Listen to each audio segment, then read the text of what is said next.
आता माध्यान्ह आरती सुरू होत आहे। सर्वांनी एका सुरात आरती म्हणावी।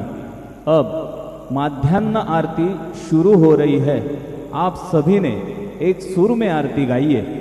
श्री सच्चिदानंद सद्गुरु साईनाथ महाराज की जय। घेऊन या पंचारती करू बाबांची आरती, करू साईंची आरती, करू बाबांची आरती। उठा उठा हो बांधव वाळू हार माधव, साईर माधव वाळू हार माधव। करोनिया स्थिर मन पाहु गंभीर हे ध्यान, साईंचे हे ध्यान पाहु गंभीर हे ध्यान। कृष्णनाथा दत्त साई गणो चित्त तुझे पाई, चित्त बाबा बाई गणो चित्त तुझे पाई।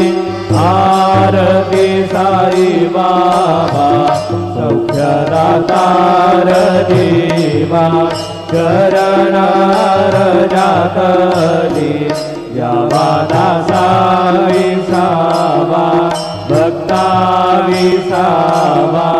आरती साई बाबा काळुनियान अंग, स्वस्वरूपी राहे रंग। मोक्ष जनादावी निज डोळा श्रीरंग, डोळा श्रीरंग। आरती साई बाबा जया मनी जैसा भाव, तया तैसा अनुभव। नाविसी दया गना ऐसी तुझी माव, तुझी माव। आरती साई बाबा तुमाचे नाम ध्याता, हरे संस्कृती व्यथा। अगाध तव करणी मार्ग दाविसी अनाथा, दाविसी अनाथा। आरती साई बाबा कलियुगी अवतार, सगुण पर ब्रह्म साचार। अवतीर्ण झालासे स्वामी दत्त दिगंबर, दत्त दिगंबर। आरती साई बाबा आठा दिवसा गुरुवारी, भक्त करी दिवारी। प्रभु पद पावया भव भय निवारी, भय निवारी। आरती साई बाबा माझा द्रव्य ठेवा, तव चरण रज सेवा। मागणे हेची आता तुम्हा देवाधिदेवा, देवाधिदेवा। आरती साई बाबा इच्छित दीन चातक, निर्मल तोया निज सुख। आधारे माधवाया सांभाळ आपुली भाग, आपुली भाग। आरती साई बाबा सौख्यदातार देवा, चरण रजातली यावादा साविसावा, भक्ता विसावा। आरती साई बाबा जय देव धन्नावधूता हो साई अवधूता। जोड निगर तव चरणी ठेवी तो माथा। जय देव अवतरसी तो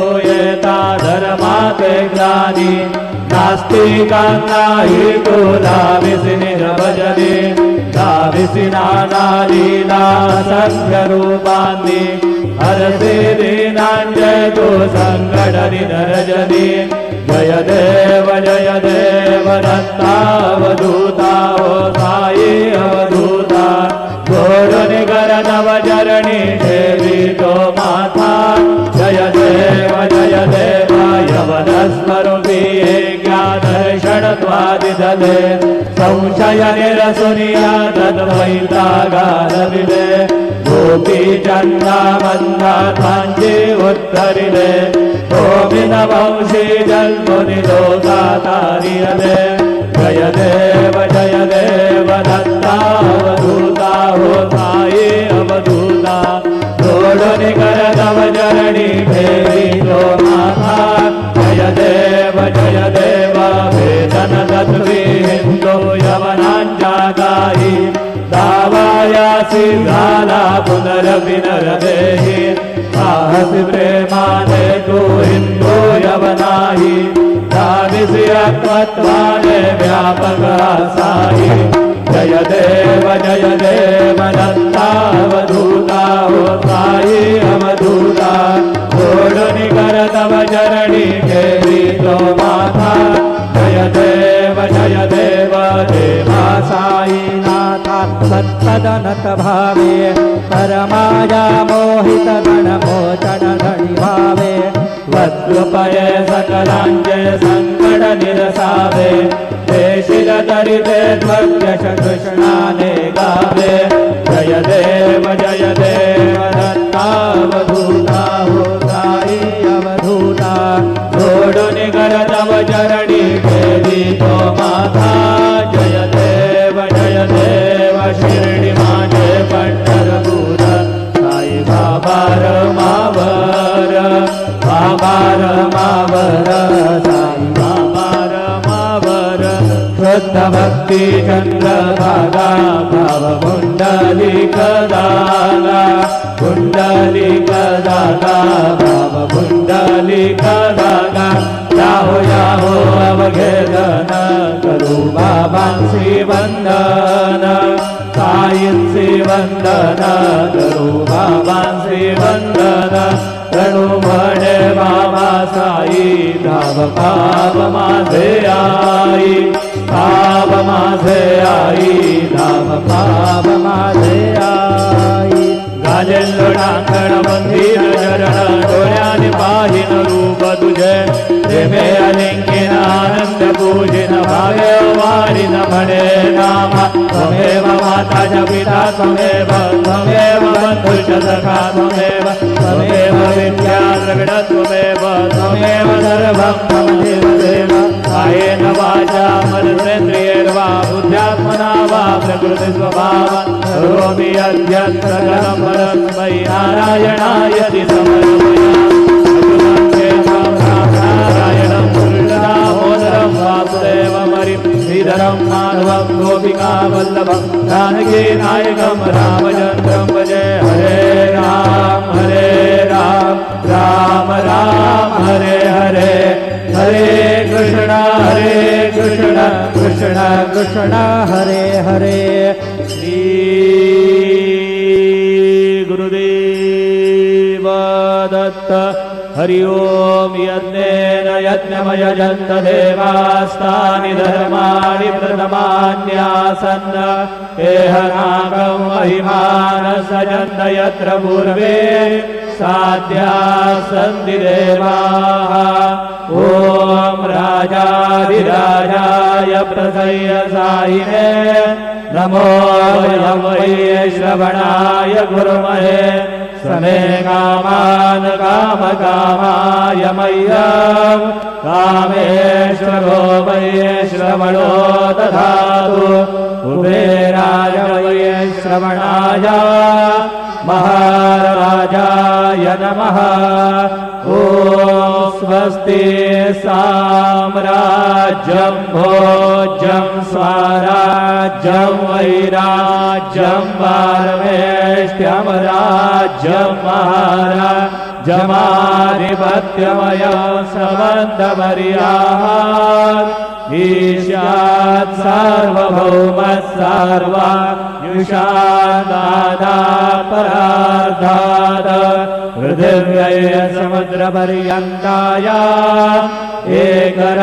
एकराळिनिदप्पेष श्लोको विगीतो मरुतः परिवेष्टारो मरुतस्यावसङ्गृहे आवीक्षितस्य कामग्रीर्विश्वे देवाः सभासद इति श्रीनारायण वासुदेवाय सच्चिदानन्द सद्गुरु साईनाथ महाराज की जय। अनन्तातुलाते कसे रे स्तवावे अनन्तातुलाते कसे रे नमावे अनंत मुखांता शिडे शेषगाता नमस्कार साष्टांग श्री साईनाथा स्मरावे मनी त्वत्परा नित्य भावे पुरावे तरी भक्तीसाठी स्वभावे करावे जगदारुणी मायदाता नमस्कार साष्टांग श्री साईनाथा वसे तो सदा रावया संतरीला विषयाद्य लोकांतरी जो जनाला परियंतरित्यान कैवल्यदाता नमस्कार साष्टांग श्री साईनाथा परानाथला जन्म हा मानवाचा खरा सार्थका साधनी भूत साचा धरू साई प्रेमा गळाया हन्ना नमस्कार साष्टांग श्री साईनाथा धरावे करी सानलपत्यबाला करावे अमधन्य चुंबो निघाला मुखी घाल प्रेमे खरा ग्रास आला नमस्कार साष्टांग श्री साईनाथा सुरारी गजांच्या पदावंदिताती शुकादी गयाते समानत्व देती प्रयागादि तीर्थे पदी नम्र होता नमस्कार साष्टांग श्री साईनाथा तुझ्या ज्या पदा पाहता गोपबाली सदा रंगलीची स्वरूपी मिळाली करी रास क्रीडा सभे कृष्णनाथा नमस्कार साष्टांग श्री साईनाथा तुला मागतो मागणे गजावे करा जोडितो दीन अत्यंत भावे परिमोहनी राज हातारी आता नमस्कार साष्टांग श्री साईनाथा ऐसा ये साई दिगंबरा अक्षय रूपावतारा सर्वै व्यापक तू श्रुति सारा अनुसयात्री कुमारा बाबा ये बा काशी स्नान जप प्रतिदिवशी कोल्हापुर भिक्षे निर्मल नदी तुंगा जलप्राशी निद्रामाहुर देशी ऐसा ये बा झोरे दोमत से वाम करी त्रिशूलमरुधारी भक्ता वरद सदा सुखकारी देशिल मुक्तिचारी ऐसा ये बा पाये पादुका जपमाला कमंडलू मृगछाला धारण करची बा नाग जटा मुकुट शोभतो माथा ऐसा ये बा तत्पर तुझा या जय ध्यानी अक्षय जान्य सदनी लक्ष्मी वास करी दिन रजनी रव्यसी संकट वारुणी ऐसा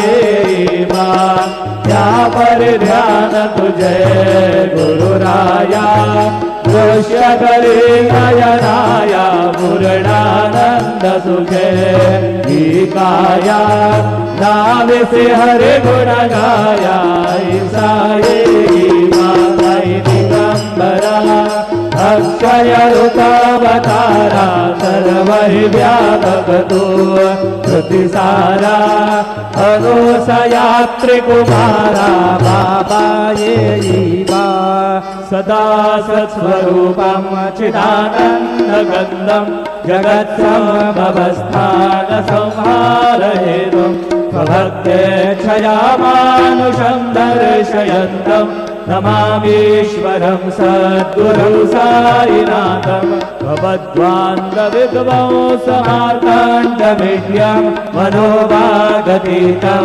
मुनिर्ध्यानगम्यं जगद्व्यापकं निर्मलं निर्गुणत्वं नमामीश्वरं सद्गुरुं साईनाथं भवाम्भोधिमग्नार्दितानां जनानां स्वपादाश्रितानां स्वभक्ते प्रियाणां समुद्धारणार्थं गलौ सम्भवन्तं नमामीश्वरं सद्गुरुं साईनाथं सदानिम्बवृक्षस्य मूलाधिवासा तुलसाभिषक्तेक्तमव्यप्रियन्तं तरुं कल्पवृक्षादिकं साधयन्तं नमामीश्वरं सद्गुरुं साईनाथं सदा कल्पवृक्षस्य तस्यादिमूले भवद्भावबुद्ध्या सभय्यादिसेवां नृणाङ्कुर्वतां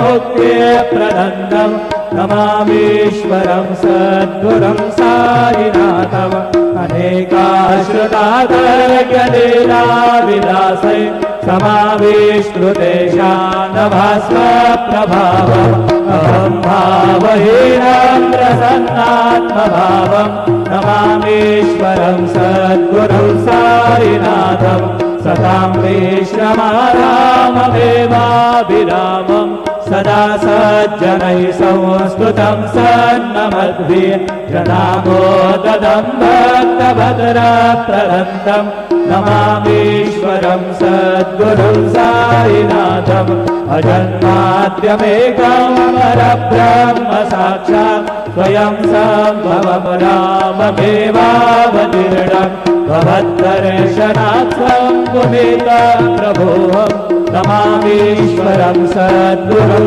साईनाथम् श्री साईश कृपानिधेखिल नृणां सर्वार्थसिद्धप्रद युष्मत्पादरज प्रभावमतुलं धातापि वक्ता क्षमः सद्भक्त्या शरणं कृताञ्जलिपुट सम्रार्विदोऽसि प्रभो श्रीमत्साई परेश पादकमला नान्यच्छरण्यं मम साई रूपधर राघवोत्तमं भक्तकाम विबुधद्रुमं प्रभु माययोपादचित्तशुद्धये चिन्तयाम्यमर्निशं मुदा शरत्सुधांशो प्रतिमप्रकाश कृपात्रपत्रं तव साईनाथ त्वदीयपादाब्जसमाश्रितानां स्वच्छाययातापमपाकरोतु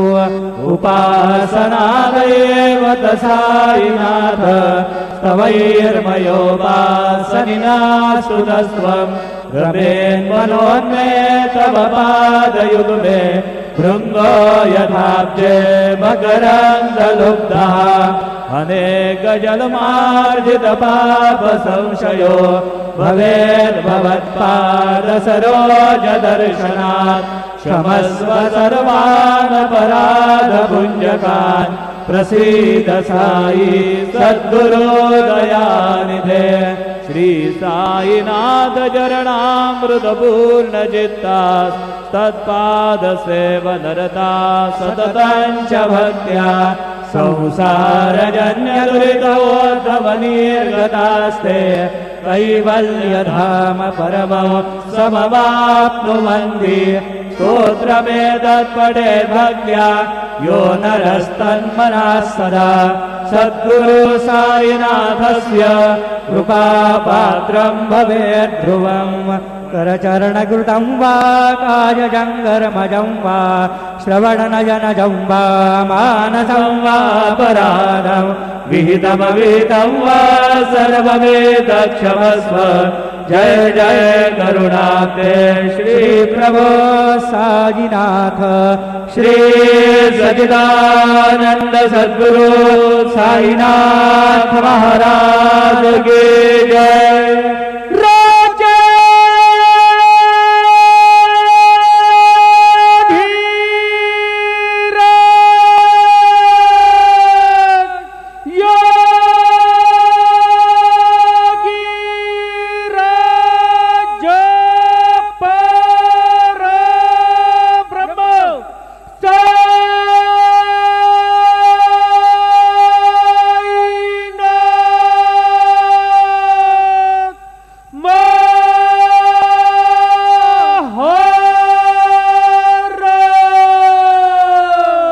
श्री सच्चिदानंद सद्गुरु साईनाथ